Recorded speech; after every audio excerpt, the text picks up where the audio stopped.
400 पार किस वजह से कह रहे हैं मोदी जी? 400 पार कैसे कह रहे हैं? 170 आएंगे। क्या मैं कह रहा हूँ सीटें। 2024 लोकसभा चुनाव हाँ में? बिल्कुल 170 बीजेपी की। हाँ गुजराती है, गुजराती समझे। और गुजराती की पहचान जिस दिन तुमने कर ली ना, ये काले से गोरे हो जाओगे 2 मिनट के अंदर। राहुल गांधी जी बाहर से पढ़ के आए, बाहर से पढ़ा लिखा लड़का बोलता है चील कौओं को रोजगार दो। बाहर से पढ़ा लिखा लड़का बोलेगा स्टॉप पे कोयला डालो। बाहर से पढ़ा लिखा लड़का दुर्योधन से जीएसटी दिलाएगा या देश के नेतृत्व करेगा। वो आकर के बोलते हैं हिंदुत्ववादियों को उखाड़ फेंकेंगे। अरे हिंदुत्ववादी क्या हलवा है क्या? पीएम बनने की चाह में मैं परमानेंट कुंवारा बन गया और विदेश से पढ़ आया, फिर भी राहुल से पप्पू बेचारा बन गया और अभी तक पता नहीं चला मुझे क्यों देश में मजाक हमारा बन गया। दादी ने तो की ही थी गलती, मेरा पिता भी इटालियन का चहेता बन गया। माननीय राहुल गांधी जी कहते हैं कि हमें मोबाइल छोड़ के लैंडलाइन पे चले जाना चाहिए वापस। अब ये बोलते हैं अंबानी को फायदा पहुंचा रहे मोदी जी। जिस अंबानी ने डेटा इतना सस्ता कर दिया, सबसे सस्ता डेटा इस वक्त विश्व के अंदर भारत को मिल रहा है, तो आप चाहते हैं कि जो दो GB या 2.5 GB या 3 GB जो हमें पर डे मिल रहा है वो 500 MB पे आ जाए, चाहते हैं आप? माननीय विपक्ष के नेता माननीय राहुल गांधी जी कहते हैं कि हमें मोबाइल छोड़ के लैंडलाइन पे चले जाना चाहिए वापस। मैं 70% से ज़्यादा जनता, ये युवा है, मैं युवा हूँ, मुझे बताइए राहुल गांधी जैसे युवा नहीं, जो सच में हम युवा हैं। मैं आपको ये कहना चाहता हूँ, वो ये कहते हैं कि इस मोबाइल को हटा दीजिए। मैं पूछना चाहता हूँ क्या युवा तैयार है लैंडलाइन पे जाने के लिए मोबाइल छोड़ के? ये अभी बोल रहे थे कि यहाँ पाप है कि थोड़ा किसी ने पैसे कमा लिए, वो ये। फिर आप अंबानी अडानी की क्यों बात करते हैं? फिर आप ये क्यों कहते हैं कि माननीय नरेंद्र मोदी जी के कपड़े अच्छे क्यों पहन? अरे वो देश का प्रधानमंत्री, तुम क्या उसको नंगा चड्डी में घुमाना चाहते हो क्या रोड पे? देखिए बात होती है तो फिर दोनों तरफ होती है, ये एक तरह के साइड नहीं लेना। भारत की जनता मूर्ख बहुत बन ली, अब मूर्ख बनने वालों में से नहीं है। भारत की जनता 400 पार करेगी भाजपा को। आप भी यही हैं, मैं भी यही, ये भी यही है, ये भी देखेंगे। कोई मूर्ख बनने वालों में से नहीं है। ना मैं हिंदू की बात करूंगा, ना मैं मुसलमान की, ये सब बेकार की बातें हैं। मैं सिर्फ मुद्दों की बात करूंगा। भाजपा ने धरातल पे कार्य किया है, ये विपक्ष के नेता हैं, ये बोलते रहें जो भी मर्जी। तुम्हारे जैसे दोगले कांग्रेसी विपक्षी जो हिंदुओं का नहीं सिंगों का भी नरसंहार कराते हैं, उनको लाए सत्ता में, कहते हैं MSP हम देंगे हमारी सरकार आएगी तो। अरे क्या तुम मनमोहन सिंह जी से ज्यादा पढ़े लिखे हो? उनसे ज्यादा शास्त्र का ज्ञान है तुम्हें? जब उन्होंने 2008 में कहा था कि MSP भारत में लागू नहीं हो सकती, भारत में लागू करने का मतलब है देश का बेरोजगारी में डूब जाना, जैसे बाहर के देश डूबे हुए हैं, बंटाधार कर देना। क्या आप उनसे ज्यादा ज्ञान रखते हो? 5वीं लो आप लोग पढ़े नहीं और बात कर रहे हैं मनमोहन सिंह जी के मुकाबले की है। राहुल गांधी जी बाहर से पढ़ के आए, बाहर से पढ़ा लिखा लड़का बोलता है चील कौओं को रोजगार दो। बाहर से पढ़ा लिखा लड़का बोलेगा स्टॉप पे कोयला डालो। बाहर से पढ़ा लिखा लड़का दुर्योधन से जीएसटी दिलाएगा या देश के नेतृत्व करेगा। वो आकर के बोलते हैं हिंदुत्ववादियों को उखाड़ फेंकेंगे। अरे हिंदुत्ववादी क्या हलवा है क्या? तुम्हारे कार्यकाल में तुमने बहुतों का नरसंहार किया, देखा है हमने इतिहास में भी। 400 पार किस वजह से कह रहे हैं मोदी जी? 400 पार कैसे कह रहे हैं? 170 आएंगे। मैं कह रहा हूँ सीटें।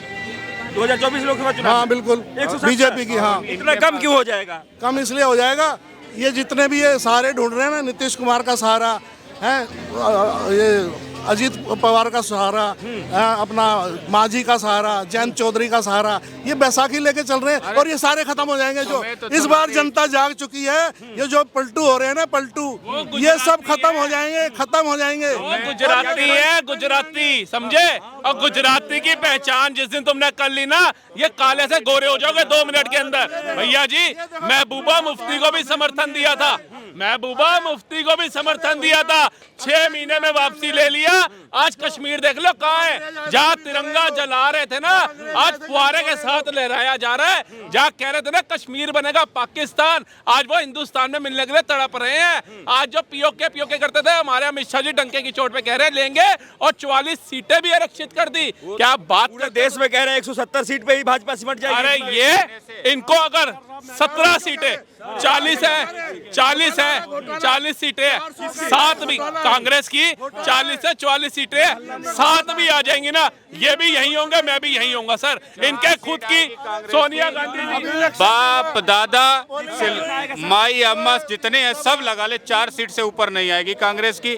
देख लेना आप, लगा ले जो 4 सीट। सोनिया गांधी 4 सीट जीत ले। सोनिया गांधी चाहती है राहुल गांधी प्रधानमंत्री बने, सोनिया गांधी चाहती है राहुल गांधी प्रधानमंत्री बने, लालू चाहता है उसका बच्चा प्रधानमंत्री बने, ठीक है, और अपना स्टालिन का चाहता है उसका बेटा प्रधानमंत्री बने, है उद्धव ठाकरे का चाहता है उसका बेटा प्रधानमंत्री बने, एक मोदी तो है जो चाहता है जमीन से जुड़ा कार्यकर्ता मुख्यमंत्री बने, आदिवासी महिला राष्ट्रपति बने, जमीन से जुड़ा कार्यकर्ता प्रधानमंत्री पद पे बैठे, उसका तो कोई वारिस नहीं है। तुम क्या चाह रहे हो, परिवारवाद है? मुलायम सिंह बना गए। लोग कह रहे हैं कि सत्ता परिवर्तन नहीं होगा तो नेता जो है वो एक तरीके से ऐसा हो जाता है कि लोगों की बात सुनता ही नहीं, तानाशाह हो जाता है, इसलिए सत्ता परिवर्तन जरूरी है। और इस बार राहुल गांधी को प्रधानमंत्री कुर्सी में 10 बैठा साल हो गए, 10 साल मोदी सरकार को, कितने के ऊपर गोलियां चलवा दी मोदी ने तानाशाह बन के, कितनों पे लाठियां चला दी, कितनों का विकास दर नहीं हुआ, 14 लेन के एक्सप्रेसवे बन गए, ऐसे ही बन गए। इनको बोलो अच्छे दिन का नारा दोबारा लगाओ। अब बहुत हुई महंगाई की मार है, और 2 करोड़ रोजगार हर साल है, और 100 स्मार्ट सिटी कहाँ है? वो इतना झूठ बोलते यार, लोगों के कान पक गए हैं। अब 170 पे सिमट जाओ और आराम से 100 झोला लेके जाओ। सुनिए सर, बता रहा हूँ, ये आजादी से पहले की पार्टी है और 60 से 70 वर्ष देश में राज कर चुके हैं। अभी उत्तर प्रदेश में भाई साहब 80 सीटों में 18 पे लड़ रहे हैं। केजरीवाल से समझौता किए, केजरीवाल जो है वो 4 सीटों पे लड़ रहे हैं, ये 3 सीटों पे लड़ रहे हैं। हर जगह तो सीटियां बांटते जा रहे हैं, कहाँ से आएगा इनका 400? और सुनिए, रावण रथी विरथ रघुवीरा, रावण रथी विरथ रघुवीरा। जब विभीषण जी ने कहा हे प्रभु, रावण तो इतने बड़े रथ पे है, आप तो बिना रथ के कैसे युद्ध जीतेंगे? भगवान राम ने कहा कि रावण कितना भी बड़े रथ पे चढ़ रहे, हमारे साथ सत्य है, हमारे साथ समर्पण है, नारी का सम्मान है, शोषित वंचितों का सम्मान है, हम इसके बल पर युद्ध जीतेंगे। यही बात तो विपक्ष कह रहा है। विपक्ष क्या? विपक्ष के पास कुछ नहीं है। विपक्ष के पास तो महाभारत में सारे कौरव, सबसे बड़ी सेना किसके पास थी? कौरवों के पास थी। जीत किसकी हुई? सत्य की हुई। जैसे रामायण में राम जी की हुई, महाभारत में पांडवों की हुई। ऐसे ये सारे जो है राक्षस है ना, इनका सबका बंटाधार हो जाएगा। और सबका मैं ये आदमी की बात नहीं कर रहा हूँ, राक्षस रूपी राजनीतिज्ञ का पद होगा। समझ रहे मेरी बात को? और रह गई बात ये कि ये बताइए कि सारे तो अपने अपने जो है वो सब पीएम बनना चाहते हैं। अखिलेश पीएम बनना चाहते हैं, ममता जी पीएम बनना चाहती, केजरीवाल पीएम का सपना देख रहे, कहाँ से पीएम बनेंगे? और एक बात मैं कहना चाहता हूँ सर, पत्रकार महोदय, अभी अयोध्या जिले का किसी को डीएम अपॉइंट करना हो आपको तो किसको करेंगे? जो नया साल भर से डीएम हुआ हो, या कोई बहुत तजुर्बेदार व्यक्ति हो जो किसी बड़े संवेदनशील एरिया को हैंडल कर चुका हो, उसी को करेंगे ना, क्योंकि आज अयोध्या विश्व का केंद्र बिंदु है। ऐसे ही हमारा देश भी, पूरे भारत, हमारा भारत देश आज विश्व की नजरों पे है। हर तरीके से विश्व जो है चाहता है भारत को नीचे गिराना। और राहुल गांधी, आप सांसद ही हो ना, आपके संसदीय कार्यकाल में लगभग 2 दशक से आप सांसद हो, और उस संसदीय कार्यकाल में कितने मुख्यमंत्रियों को आपने अपॉइंट कर दिया? क्या किसी एक स्टेट का मुख्यमंत्री बन करके आप उस स्टेट को सही से डेवलप कर देते, आपका रुतबा घट जाता? लेकिन आप तो ये जानते हो कि सारे मुख्यमंत्री मंत्री तो हमारी चापलूसी करते, हमारे नीचे। मैं क्यों मंत्री बनूं? मेरे कहने का मतलब है सर, एक लाइन कहना चाहता हूं मैं, भविष्यवाणी नोट कर लीजिए अपने कैमरे पे, कि केतनो चिचियबा फिर भी 24 भाजपा अइबे करी, और जातिवाद के जहर केतनो बइबा, जौन कहत हो ना जातिगत जनगणना, जातिगत जनगणना, कि केतनो कैल न्याय यात्रा फिर भी 24 भाजपा अइबे करी, और जातिवाद के जहर केतनो बइबा फिर भी राष्ट्रवाद के फसल लहराइबे करी। काहे लहराई? काहे कि अब लोकतंत्र बा ये भारत में। अंतिम लाइन सर, इंपॉर्टेंट लाइन है। काहे कि अब लोकतंत्र बा ये भारत में, सत्ता ने केहू के पपौती है, और जे संभाल न पावे विरासत के, वो पुत्र ना हो के पनौती है, वो पुत्र ना हो के पनौती है। और जे चिंता करी खाली अपना बन सके, ओकरा सत्ता के गईला सतइबे करी, और केतनो चिचियाल फिर भी 24 भाजपा अइबे करी, और केतनो कैल न्याय यात्रा फिर भी 24 भाजपा अइबे करी। एक बात आप कहते हैं सर, आप भी जानते हैं, ब्राह्मण आदमी है, जैसे कहा जाता है कि हमारे पिताजी तीर्थ यात्रा पे हैं, तो तीर्थ यात्रा मतलब तीर्थ करने गए हैं। कर्ण विजय यात्रा पे था तो विजय करने गया था, कई मुकुट राजाओं का जो है रंभार करके परास्त करके लेकर के आए। मतलब जिस यात्रा पे आप जा रहे हैं उस यात्रा के पहले जाने से पहले यदि आप समर्थ नहीं है तो यात्रा आपकी सक्सेस नहीं होगी। अब राहुल जी कह रहे हम न्याय यात्रा पे हैं, न्याय यात्रा मतलब न्याय करने चले। राहुल जी के पास न्याय करने के लिए है क्या? सुप्रीम कोर्ट के जज हो, प्राइम मिनिस्टर हो, किसी स्टेट के मुख्यमंत्री हो, हाई कोर्ट के जज हो, लोगों को तलब कर लोगे या जो गलत करेगा उसको तलब कर लोगे? अरे पहले आपने जो यात्रा का नाम रखा वही गलत रखा। आपने कहा भारत छोड़ो, भारत कभी टूटा है? अंग्रेजों मुगलों ने कितनी बार भारत को तोड़ने की कोशिश करी, भारत हमेशा यूनाइटेड रहा। कारगिल जब युद्ध की लड़ाई हुई तो जो सैनिक नहीं जो भी भारत के पक्ष में लड़ने के लिए तैयार थे। भारत का बच्चा हमेशा जो है यूनाइट रहा है। और आप जो है निगेटिव लोगों के माइंड में डालो कि भारत जोड़ो यात्रा। और मैं राहुल को सजेशन देना चाहता हूँ कि भारत जोड़ो की जगह भारत जनसंवाद यात्रा आपको करनी चाहिए थी। आप पहले लोगों का विश्वास जीतते, सत्ता में आते, फिर न्याय यात्रा पे चलते जिसके साथ गलत हुआ। और राहुल जी अभी चूंकि आप चिंतन करने लगे हैं, कल मेरे सपने में आए थे, उन्होंने हमसे बहुत सारी बात की। हमने यही जो आपको बताया, हमने कहा राहुल जी जो कुछ भी करिए ना सोच समझ के करिए, कान में कोई फूंक दे रहा है तो मुंह से मत निकालिए। तो बेचारे बड़े दर्द में थे। 2 लाइन कहना चाहता हूँ कि पीएम बनने की चाह में मैं परमानेंट कुंवारा बन गया। पीएम बनने की चाह में मैं परमानेंट कुंवारा बन गया और विदेश से पढ़ आया।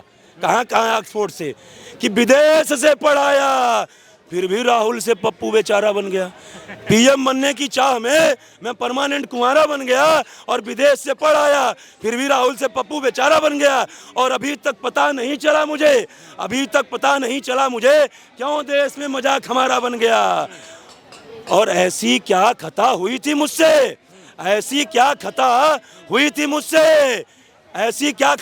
मुझसे कि मैं बस फिरोज का ही पोता बन रह गया। और दादी ने तो की ही थी